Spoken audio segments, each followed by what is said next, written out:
হাতাহাতিতে গড়িয়েছে কুমিল্লা বিশ্ববিদ্যালয়ের শিক্ষক সমিতির উপাচার্য বিরোধী আন্দোলন।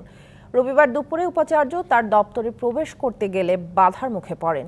এ সময় আন্দোলনকারী শিক্ষক সমিতির সদস্য ও উপাচার্যপন্থীদের মধ্যে হাতাহাতি হয়। 7 দফা দাবিতে আন্দোলন করছেন শিক্ষক সমিতির নেতারা। দাবি আদায়ে 25 এপ্রিল উপাচার্য, ট্রেজারার ও প্রক্টরের দপ্তরে তালা ঝুলিয়ে দেওয়া হয়। রবিবার দুপুরে প্রশাসনিক ভবনের সামনে অবস্থান নেন সমিতির নেতারা। এ সময় উপাচার্য একদল শিক্ষক ও বিশ্ববিদ্যালয়ের সাবেক ছাত্রলীগ নেতাদের নিয়ে দপ্তরে প্রবেশের চেষ্টা করে বাধার মুখে পড়েন। তখন দুই পক্ষের ধস্তাধস্তি ও হাতাহাতি হয়। এরপর তালা ভেঙে দপ্তরে প্রবেশ করেন উপাচার্য। পরে সংবাদ সম্মেলনে তিনি অভিযোগ করেন, বেআইনিভাবে তার দপ্তরে তালা ঝোলানো হয়েছে। শিক্ষক সমিতির অভিযোগ, বহিরাগতদের দিয়ে এ ধরনের হামলা নজিরবিহীন।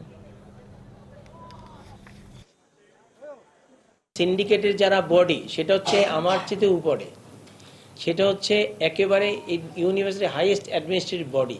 তার কথাও যদি না শুনে, তাহলে সেটা কেন শুনছে না সেটা জিজ্ঞেস করো। আমরা মনে করি যে উপাচার্য তার পদে থাকার মতো যোগ্যতা তিনি হারিয়েছেন এবং উপাচার্যের এক দফা আন্দোলনের দিকে আমাদের যাওয়া ছাড়া কোনো উপায় নাই। আমরা আগামীকাল সাধারণ সভার মাধ্যমে, সিদ্ধান্তের মাধ্যমে আমরা পরবর্তী কর্মসূচি ঘোষণা করব।